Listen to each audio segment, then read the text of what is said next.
Up front next, the president says it's time for meaningful background checks, but history shows you can't take him at his word. Plus, more Democrats are calling Trump a white supremacist. Could those attacks put Trump back in the White House in 2020? And breaking news this hour, the U.S. confirming North Korea has just launched 2 more missiles. As the president says, he got another beautiful letter from Kim. Let's go out front. And good evening, I'm Erin Burnett. Out front tonight, Trump's empty promise. The president today promising gun control. The problem is, it is a promise he has made before and broken. We have to have meaningful background checks. We need meaningful background checks so that sick people don't get guns. Okay, so today, you heard him, President Trump used the word meaningful 17 times. 17 times he used the word meaningful when talking about background checks. But if he means what he says, then he can take a stand, right? He could write an executive order now. He could let the NRA and some in the GOP fight him. He could take it to court. He could lose, but he could stand.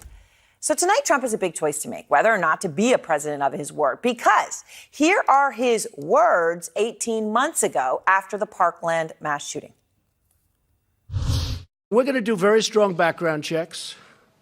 Very strong. We've got to do background checks. Again, that was nearly 18 months ago, and he has done nothing since then on background checks. So his lack of action, his broken promise, is actually odd for at least one really important reason, and that is a reason the president knows. Here he is again today. On background checks, we have tremendous support for really common sense, sensible, important background checks. He is right. The American people, a majority of Democrats and Republicans, support background checks, meaningful ones. A Quinnipiac poll from March found 86% of voters support the background check bill that already passed the House. That is a tremendous number. So you would think that Trump would, knowing that, even have more reason to step up and take action. But instead, today he punted. He said, I called Mitch McConnell. I spoke to Mitch McConnell yesterday. He's totally on board. He said, I've been waiting for your call. He is totally on board. Okay, Mitch McConnell is not totally on board, and Donald Trump knows it. He didn't call the Senate back in session. He definitely has not said he is for background checks. In fact, if he were for background checks, he could have voted on that bill that 86% of Americans support, but he didn't. He has refused to bring it to the Senate floor for months. In fact, all he has said since these latest horrific shootings was this yesterday. There has to be a bipartisan discussion here of what we can agree on. If that's taking a meaningful stand. So again, the buck stops with President Trump. He can take McConnell on. I can tell you there's tremendous goodwill for meaningful, I'm talking about meaningful, add that word, meaningful background checks so that sick and demented people don't carry around guns. Okay. So, President Trump, is he going to keep his word, or will he make meaningful become a meaningless word? Pamela Brown is out front at the White House at this hour. So, Pamela, why doesn't the president just do something if he says he believes in it? Well, Aaron, I mean, he could call Congress back from recess and take a leadership role in this, but he's choosing not to do that. This, as he's once again calling for what he says are these intelligent background checks to keep guns out of the hands of dangerous people. But we know NRA's Wayne LaPierre is already in the president's ear, Aaron, telling him that it wouldn't have prevented the recent mass shootings and that it'll turn off his supporters in deep red states. Now, after Parkland, the president, as you pointed out, caved under pressure from the NRA on background checks. And while some analysts believe a bruising leadership battle inside the NRA weakened its influence in Washington, Trump says he'll take their calls. He wants their support in 2020. After speaking with the NRA today, the president struck Aaron a hopeful and optimistic tone that really didn't line up with reality. He said he believes the NRA will get there in supporting it. Background checks. He says there's tremendous support on both sides of the aisle for background checks, including with Majority Leader Mitch McConnell. But as you point out, shortly after, McConnell's spokesman said the Senate leader hasn't endorsed anything and that McConnell has only promised to discuss background checks and red flag warning legislation. We're also told he won't call Senate back early from recess. So the question tonight, Aaron, is will there still be the same appetite after the 5 weeks recess has passed? Thank you very much. And I like the fact that Pam poses that question because in a sense, obviously, it's rhetorical. They all know as it has time and time again, they're hoping it goes away. Again, you use the word meaningful 17 times. It's either that or it's meaningless. Out front now, Democratic Congressman Jennifer Wexton. So the headquarters of the NRA, obviously, right on your doorstep. Right. And I appreciate your taking the time, Congresswoman. So President Trump came out today. Okay, let's just take today. 17 times he says he's for meaningful background checks. 86% of the American people support the bill passed in the House. Democrats and Republicans, majorities of both. Do you think he means it? Well, if he means it, he has an opportunity to show us by asking Mitch McConnell to bring the Senate back to vote on the bill. You know, I personally believe that they're trying to slow walk this and hope that something knocks it off of the front page and knocks it off of the news cycle in the next 5 weeks. I mean, unfortunately, it's hard to dispute what you're saying because it does appear to be what's happening here. I mean, but when the president says there's tremendous support for background checks, right? His word, tremendous. Obviously, as I point out, 86% of the American people support that bill that you are referencing.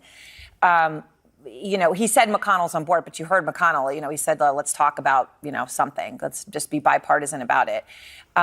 Is there any chance Mitch McConnell brings that bill to the Senate floor? I mean, is there any chance in your mind?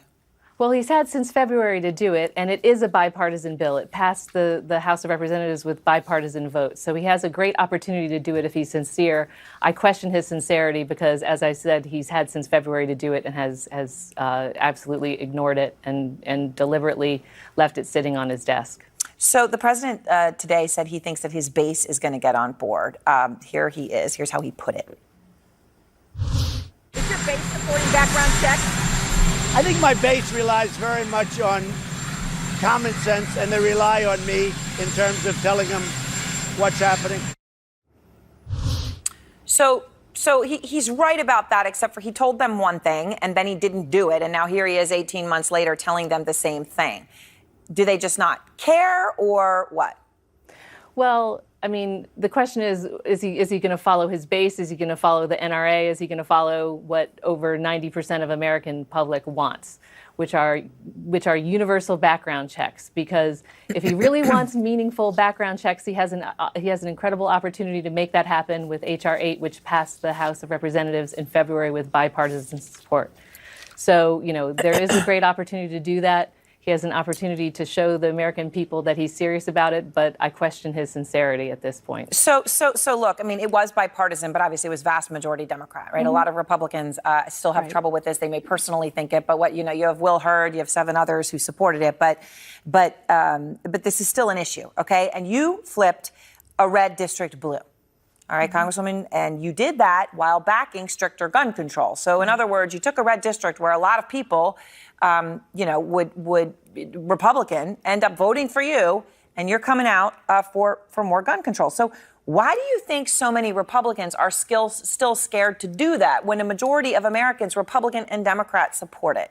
That's a good question because, I beat an incumbent who had an A rating from the NRA, and that didn't help her in the 2018 cycle. And I'm not the only member of the class of 18 who ran on this issue. We have Lucy McBath from Georgia, we have Jason Crow from Colorado, and many, many others of us who flipped districts from the suburbs with groups of, Moms Demand volunteers, Everytown volunteers, who have had enough, who are afraid of their kids going to school and being frightened to have to shelter in place and do these active shooter drills in school, and yet nothing happens. And we see massacre after massacre after massacre, and members of Congress, members of the elected leadership, unwilling to do anything about it. And they've had enough. All right. Well, I appreciate your time, Congresswoman. Thank you so much. Good to have you on again. Thank you. And next, a growing number of Democrats are calling the president a white supremacist. But is this exactly what Trump wants them to do? Plus, Republicans saying sayonara. Party's only black senator, Tim Scott.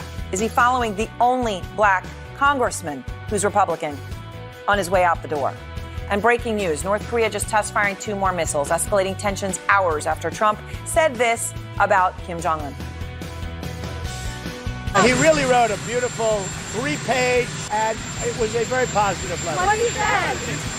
I'd love to give it to you. I really would. New tonight, President Trump firing back at the growing number of 2020 Democrats accusing him of being a white supremacist. Democrats calling you and your supporters a white nationalist and a white supremacist help you? I don't think it helps. First of all, I don't like it when they do it because I am not any of those things. I think it's a disgrace. And I think it shows how desperate the Democrats are. This comes as Axios reports that Trump campaign officials and allies believe that comments like this by Democratic hopefuls will help Trump win in 2020. Based on his words and actions, yes, he is a white supremacist. And we'll give you 17 more of those in a moment. Kyung La is out front in Iowa. Kyung, obviously all of the Democrats, pretty much all of them, are where you are this weekend, 20 of them. And it seems that President Trump being a white supremacist is a crucial question. They are all being asked it, and they are almost all answering it. Yeah, 21 candidates expected to show here at the Wingding dinner tonight. They are crisscrossing the state in the meantime. And what you're seeing behind me, Aaron, are the greeting crews before these candidates go in. It is the question that they are absolutely being asked by political reporters. Will you label Donald Trump a white supremacist? And that direct question is being asked. About half of the field saying yes. Everyone from Elizabeth Warren earlier in the week to Andrew Yang, you just heard, Kirsten Gillibrand. They are all saying he's either a white supremacist or a white nationalist. But then there are some who are refraining, notably two top-tier candidates, Joe Biden and Kamala Harris. They have both refrained from using that label, sticking that label on Donald Trump, making that concerted effort to not go there. And I asked that question to Senator Harris and asked her why she didn't want to go there. It's very clear that she doesn't want to focus on labels. What she is saying is that he is a racist. She believes that his actions certainly have not helped people here in this country. And Aaron, I walked through the Wingding. It's a packed auditorium. And I talked to hardcore, diehard Democrats. Do they care if a candidate labels Donald Trump a white supremacist or not? The great majority of them said they don't care what the label is. They do consider Trump a racist. Aaron? All right, Kyung, thank you very much. And I want to go out front now to former DNC Communications Director Maria Cardona and advisor to President Trump's 2020 campaign, David Urban. Thanks to both of you on this Friday. So, Maria, is the Trump campaign right that calling him a white supremacist is actually going to help him win in 2020? No, absolutely not. And in fact, what kind of era are we living in when his allies kind of gleefully say, oh, they're so glad that the 2020 Democrats are calling their boss and the president of the United States a white supremacist? I mean, that should tell you everything.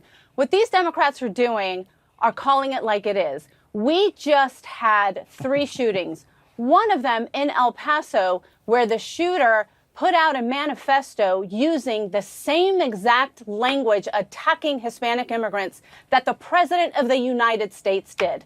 There's an USA Today story out today, a study that they did where more than 500 times Donald Trump used in his rallies words like invasion, words like criminals, words like rapists, all of these words, and then you can tie in the same kind of language that white supremacists use. He coddles them. He emboldens them. And what Democrats are doing are calling it out and saying this is not the kind of American values that the president of the United States should represent. David. Well, so stoking extremism through rhetoric is bad on both sides, Maria, and I hope you recognize that and call it out. So, the president stood on the lawn there before he got on the helicopter and said, look, I don't want people to say that about me. I think it's a terrible thing. He's called out white supremacists. Good. Look, if you go back to the seminal event, how this all started in Charlottesville, and if you're truthful, and you read the transcripts, you're truthful about it, the president never said they're fine people. He never equated the white nationalists with Antifa and saying they're fine people. No, Maria, he did not. Read it. Yeah. Maria, you're not being truthful. Maria, you're not being truthful. I encourage the American people to get the truth. But he did. That's exactly what he said. Aaron, he did not. Aaron, he did not. You're wrong. Aaron, no, you guys are both wrong. He said, I think there's blame. I'm reading you the transcript. Yes, I think there's blame on both sides. If you look at both sides, I think there's blame on both sides. And I have no doubt about it. And you don't have any doubt about it either. Okay. Maria, Aaron, yes. He called out white supremacists at that press conference, said they're horrible people. He didn't identify. He talked him down there. He talked him down every opportunity. This president, listen, white supremacist, would a president who's a white supremacist put in policies, First Step Act that release black and brown people to disproportionate rate from prisons and reduces their sentences? No. Would a president who's a white supremacist put in place economic policies which lower taxes on African Americans? Okay, so here's, but this is okay. But this actually, I'm glad you raised this point. Because hold on, you're getting to the heart of it. Okay. No. I'm saying, David, you're raising a point, which is economics should be more important. Okay, I understand the point. So, Maria, to that point, no, right? I'm not saying economics should be more important. Okay, but you're saying, look, you're doing incredibly well. The unemployment rate is at record lows. It's a real point. So I ask you, Maria, when that's the environment, and you have Elizabeth Warren, Julian Castro both saying yes when asked if President Trump is a white supremacist. You have at least 8 other Democratic candidates who have called him a white supremacist or a white nationalist. I'm curious what their strategy is. Let me just play them so people can understand how sort of overwhelming this drumbeat has become in recent days. Here they are. Sure. Do you think President Trump is a white nationalist? Yes, I do. And we can no longer allow a white nationalist to be in the White House. He is a racist and white supremacist. Do you think that President Trump is a white supremacist? I do. A few of your Democratic rivals, including Beto O'Rourke, by the way, have described President Trump as a white supremacist. Do you agree? Unquestionably. He is not only egging on white supremacy and white nationalism, but he is one himself. Based on his words and actions, yes, he is a white supremacist. Congressman Beto O'Rourke told me this morning that he believes President Trump is a white supremacist or a white nationalist. Do you agree? I do. So, Maria, who do they think they're winning over by talking like that? Well, I think what they're doing, Aaron, is, again, telling it like it is. And what I think they're also doing is a repeat of what happened in 2018. Let's remember that Donald Trump doubled down on his xenophobic rhetoric going into 2018, talking about caravan invasions at the border. And what happened? He lost independence. The Republicans lost independence. Republicans lost white suburban Republican women. That is exactly the same track that he is going down. And David, I know you protest. So Maria, you're making the point. Do you also protest when Donald Trump at his rally, when he asks, what do we do about those people? And one of his supporters says, shoot them, and he laughs? Do you think that's appropriate? Terrible. That is something that white supremacists say is great. It's not appropriate. They rally around him. David, go ahead. No, it's not appropriate. But listen, being racially insensitive, but letting people make stupid comments is a far, far cry, a bridge too far to make claiming white supremacy. I mean, it's ridiculous. It's and Maria, not when you're talking it's par about for the all those course, voters. David. Maria, listen. Maria, you're talking about all those voters. That's all those voters are going to say, wow, this is a little too far. This is something now we know the Democrats are not telling the truth. Or maybe it's not. If they feel like this president is using rhetoric that they feel ashamed of, that they cannot point to their children and say, this is the president of the United States, be proud of him. They cannot say that today. That is not the kind of representative they want in the White House. I'm curious. Hold on one point. Repeating the same divisive rhetoric. I want to just, the former FBI director, James Comey, and obviously he and the president have no love lost, okay? Right. He recently tweeted, quote, millions of 2016 Trump voters are not racists. Now those Americans need the strength of character to resolve that they will not again vote for someone who clearly is.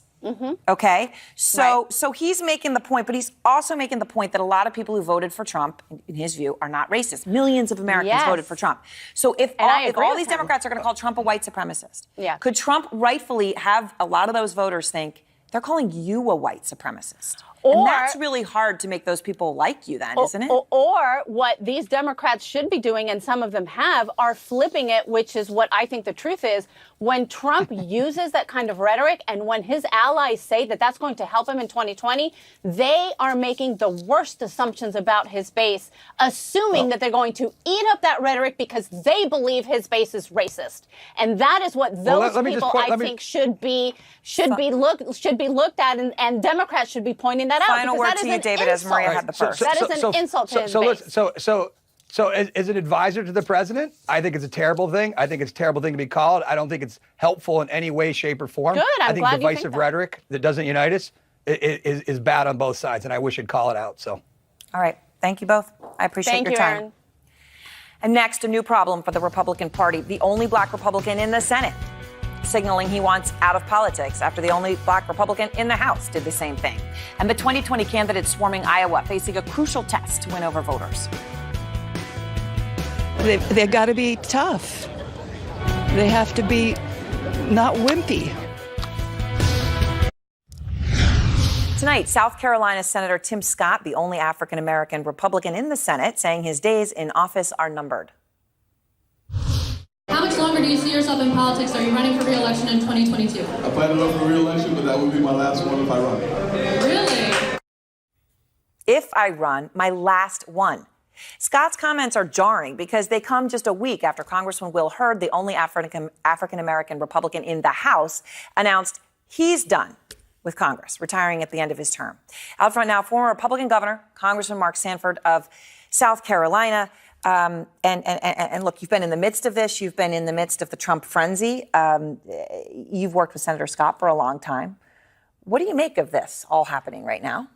I think it's probably a little bit of a mountain and a molehill in that we're talking about 2028. I mean, if he runs again. If he runs, right, and he wins. It'd be 2028. That's 10 years from now, basically. And that's a long run. I mean, you know, politics has a wear and tear that goes with it. Tim is a fabulous human being, and the idea of doing something else with the rest of his life and not making politics the whole of his life is completely consistent with Tim. Which I understand, but you know, in the other context here is there's been 9 Republicans who have announced in the House that they're not running for re-election. Obviously, shorter terms there. One House GOP fundraiser puts all of this blame on Trump. The comment literally to CNN was, they are all tired of trying to defend the SHI blank show.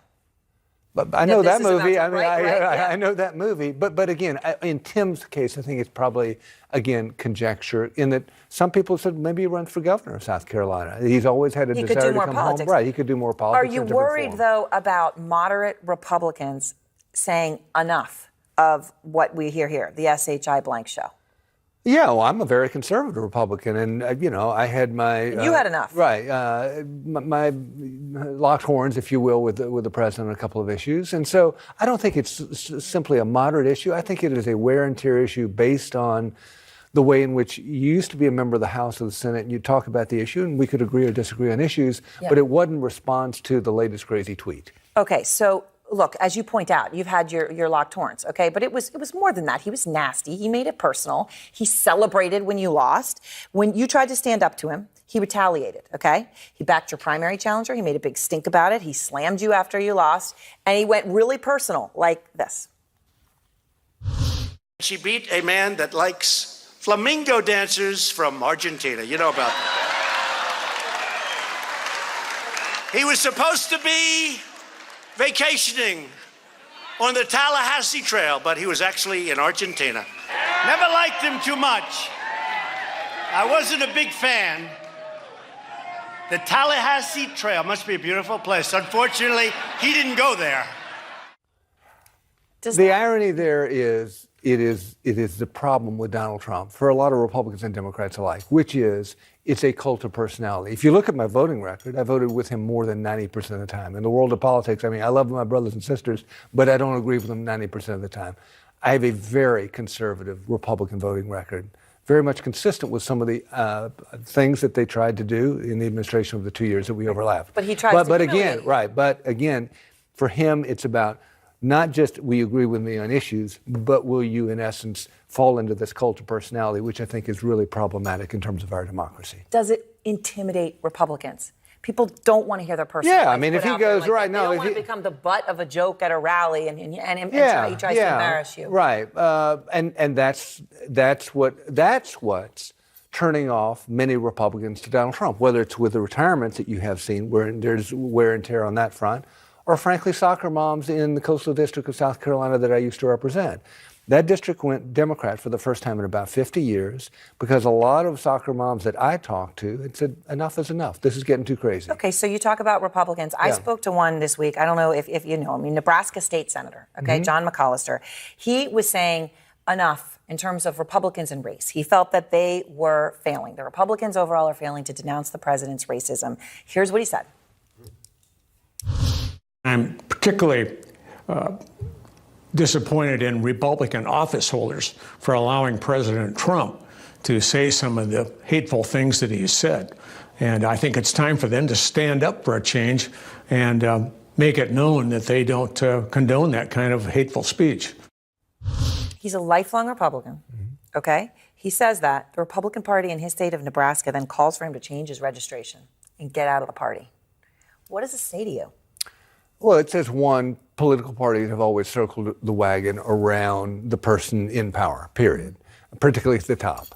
But what it says is right now that phenomenon is on steroids. It really is a cult of personality with Donald Trump. Wherein I'd have conversations with folks back home where I say, I agree on this issue, and they'd say one thing, which is, are you for or against Donald Trump? I said, no, it's not about being for or against Donald Trump. It's about being for or against certain conservative ideals that I've stood for 25 years. And so I think what he's getting at there is right, which is people need to speak out where they can and where appropriate to say, I disagree with some of the crazy show. Right, which you've done, right? Yeah, I mean, yeah. It's fair to say you would say, do you agree? Yeah. Make it known. I don't condone this kind of hate speech. Complete. So you're considering a primary challenge to Trump. Okay. What's going to make you make a decision on that? Like, what's going to make you decide yes? It's an impossibly gargantuan task, right? And therefore, that'd give any reasoned person a whole lot of pause. It's a tug of war between a head belief that we're not just on the issues that we're talking about today, which are the issues of the day, but at a much more foundational level. We're sinking our republic. If you look at the debt numbers and the deficit and the spending, it's historically been a benchmark, or at least a talking point with the Republicans that's gone out the window. Yep. And we're going to see real trouble because if debate is simply about more versus more on the Democratic side versus no comment on the Republican side, we end up with more versus more. And I think we're going to go over the cliff financially. And I think it is going to have wrenching impact in terms of our social ties, not only our financial ties and the ability to sustain the republic. So, long story short is, I'm struggling with that issue with the obvious pause, given how crazy and gargantuan the task would be. But soon you'll decide. Yes, ma'am. All right, thank you so much. I appreciate it. Mark Sanford, thank you. Pleasure. Former, as we said, Congressman and Governor. And next, nearly all the 2020 candidates are in Iowa tonight on the Democratic side, fighting to win over voters who are trying to find the one that they say can defeat Trump. Have you become more politically active in the last 4 years? So woke, I can't believe it. And new details about the abrupt resignation of this country's deputy spy chief. Okay, that is live pictures right there. Governor John Hickenlooper speaking in Clear Lake, Iowa. More than 20, I believe 21, 22 of the Democratic presidential candidates are all there at that dinner, the Wing Ding dinner. They are all hoping that this weekend is going to be a turning point for them, putting them on the path to victory in the crucial first state to vote.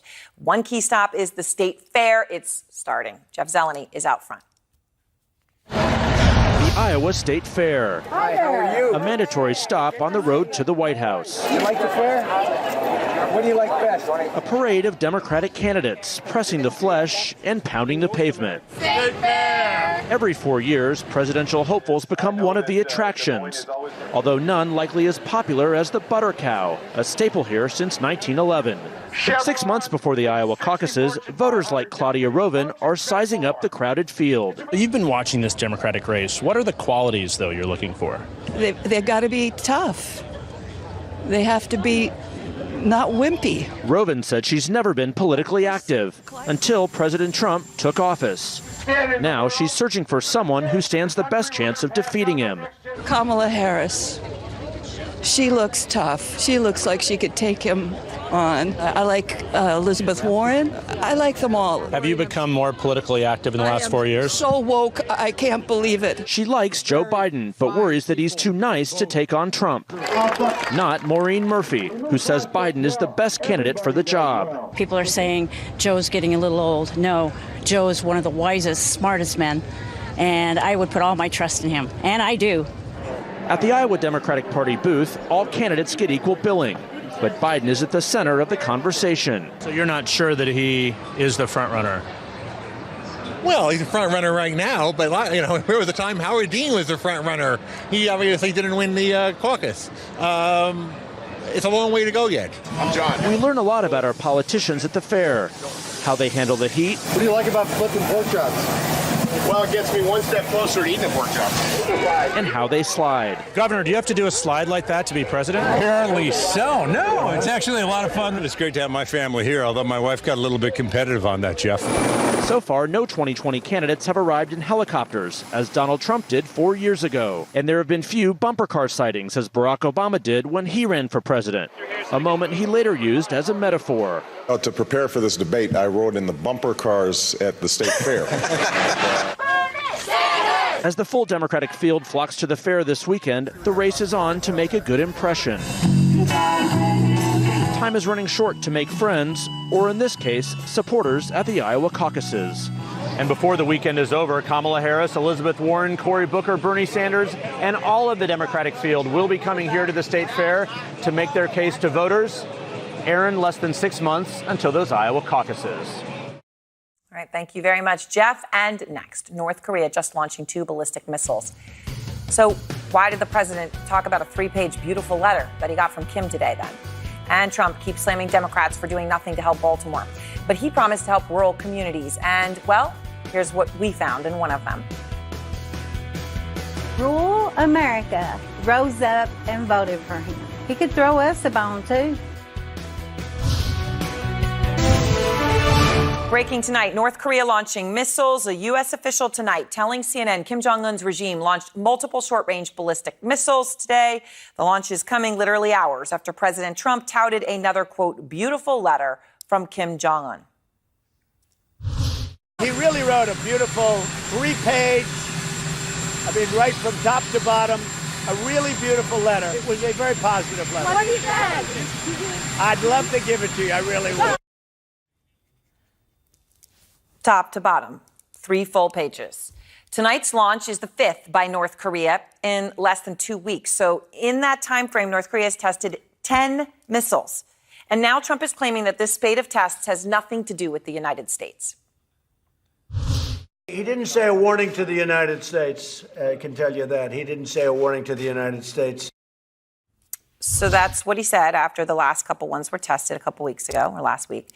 It's unfortunately not true. Kim Jong-un has made it clear that the tests are about the United States and specifically a warning to the United States. North Korean state media quotes Kim calling Tuesday's test, quote, an occasion to send an adequate warning to the joint military drill underway now by the United States and South Korean authorities. Now, Trump says it's all good on the test because Kim is technically sticking to their agreement on missile types. But if that is his standard, then why did he walk away from the nuclear deal with Iran, a deal that evidence shows Iran was honoring? Like the deal or not, it was being honored. Out front now, former director of national intelligence under President Obama, James Clapper. And I appreciate your time, as always, Director. So you've negotiated with Kim Jong-un's North Korea. You traveled there in 2014. So in the past couple weeks, Kim launches 10 short-range missiles. He sends Trump a 3-page letter that Trump notes was top to bottom, 3 pages, and says was beautiful, and that the tests are all fine. What's your reaction to that? Well, Kim Jong-un is getting it both ways here. He is continuing missile testing, which, of course, are a violation of UN Security Council resolutions. And apparently, as long as he sends these, beautiful letters, love letters back and forth, and he's playing to his own military constituency, and because they're not intercontinental range, I guess, the president rationalizes that, well, that doesn't pose a threat to the United States. Well, it does, as you indicated, because of our forces and their families that are now positioned in South Korea, not to mention South Korea itself, as well as Japan. So this is it's a really good deal for Kim Jong-un. I wish in these love letters they'd have a serious exchange. First, an answer to a question to be posed to Kim Jong-un. What is it you need so you feel sufficiently secure that you don't need nuclear weapons? In the absence of knowing that, I don't know how we have any kind of negotiating strategy. And it'd also be really cool if we agreed on just what denuclearization, whatever that is, what that means to them. Right. And certainly to us. And we don't. I mean, so, in the letter, which Trump says, oh, I'd love to show, it's like he keeps saying this, right? This beautiful letter. Trump does say that Kim says that he was not happy with the military drills between the U.S. and North Korea. As you point out, you've got 30,000 U.S. troops, families, all right there. So the president today says that this is what Kim expressed, and then takes Kim's side on the American drills. Here he is. He wasn't happy with the war games on the other side with the United States. And as you know, I've never liked it either. I've never liked it. I've never been a fan. Okay, so I understand he's speaking extemporaneously, but he's pretty clearly saying, the other side with the United States, I've never liked it either. I mean, he's very clearly taking Kim's side against the United States. Does that bother you? Oh, sure it does. And Kim Jong-un, again, is taking advantage of this relationship. And the president so badly wants to maintain this love-in with Kim Jong-un that he kind of gives him a pass. And I will tell you, the North Koreans understand exactly the purpose of those exercises, and they are a defensive in nature. And the reason we need to do them is because of the turnover. Every year, everybody out there does a one-year tour. So you need to have those exercises for readiness purposes. But Kim Jong-un and his military, they understand all that. So this is just so much. Right. Otherwise, you have Americans. I mean, I've been over there and met them. I mean, these are young folks. They come, they do their tour, they go to another tour, right? So if they don't get trained and something happens, then they're not ready. I want to ask you about Sue Gordon before you go, if I can, Director, the country's #2 intelligence official. She's stepping down. I know you know her well. Sources tell us that the timing of this decision became urgent because on Thursday, her boss, the outgoing DNI, Dan Coates, whom you also know well, interrupted a meeting she was holding. She was having a meeting on election security. She's in the middle of it. He runs in, and apparently we understand it's very urgent, and says, I need you to submit a letter of resignation and to do it now. What do you make of that, that it became that urgent all of a sudden to do that? I don't know, and I hadn't heard that before. I think the die was cast with the president's tweet when he said there would be an announcement shortly on an acting director. The law, the Intelligence Reform Terrorism Prevention Act, is pretty clear about filling the vacancy for the DNI, and that is to be by the principal deputy. In my view, Sue did the right thing. Maybe she should have done it earlier, and I think she did it in a very classy way. She's a consummate professional, served decades in CIA and all parts of it, and served with great distinction as deputy director of the National Geospatial Intelligence Agency, one of my old agencies.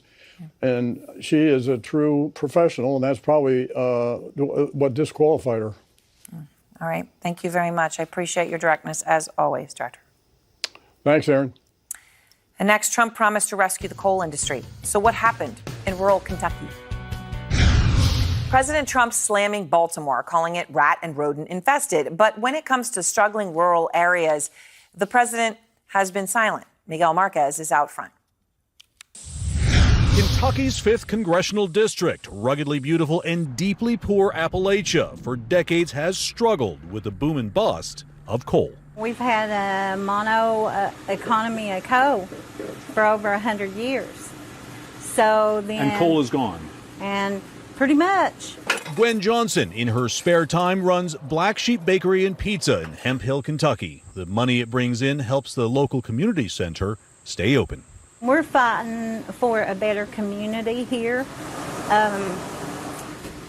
We got people who are hurting, coming out of incarceration. Not only have high-paying coal jobs sharply declined since 2012, despite promises otherwise. In 2017, we added fewer than 20 jobs, and in 2018, we lost a few hundred more. So the coal industry in Kentucky has not come back. Opioid and drug abuse dealing rural Appalachia a double punch. But once I tried heroin, I was 100% addicted, like the first time. Brad Johnson served 3 years in the military, 1 tour in Iraq. He's now in recovery, what he calls the toughest fight in his 34 years. I drink so much that when I wake up and look around, I'd see all the drug paraphernalia that I'd done and don't even remember doing. Trying to get off heroin, he became addicted to prescription opioids, eventually serving time for trafficking drugs and receiving stolen goods. I've been in recovery 4 years. How tough is that? Here it's really tough. tough for thousands here, either addicted or in recovery, many with criminal records. If you overlay this map of economically distressed counties in 2018 and this one of deaths and drug overdoses in 2015, Kentucky's 5th congressional district is right in the middle. The president and his administration have focused on combating the opioid epidemic and have spoken glowingly about places like Kentucky, which supported him by 30 points in 2016. It's a great, great state. And he has turned out to be a great, great Governor, Matt Bevin. Compare that with what the president reserves for his political opponents and their districts. Those people are living in hell in Baltimore. They're largely African American. You have a large African American population, and they really appreciate what I'm doing. Baltimore is about 65% African American, Kentucky's 5th congressional district about 97% white. Some 23% of Baltimore residents live in poverty. More than 29% of Kentucky's 5th congressional district lives below the poverty line. The president had a similar attack on John Lewis's congressional district in Atlanta and the suburbs, tweeting shortly before his inauguration, Congressman Lewis should spend more time on fixing and helping his district, which is in horrible shape and falling apart, not to mention crime-infested, rather than falsely complaining about the election results. Crime rates have sharply declined in Lewis's district since he took office in 1987. But on many occasions, the president has portrayed cities with large minority populations as failed. No one has paid a higher price for the far left's destructive agenda than Americans living in our nation's inner cities.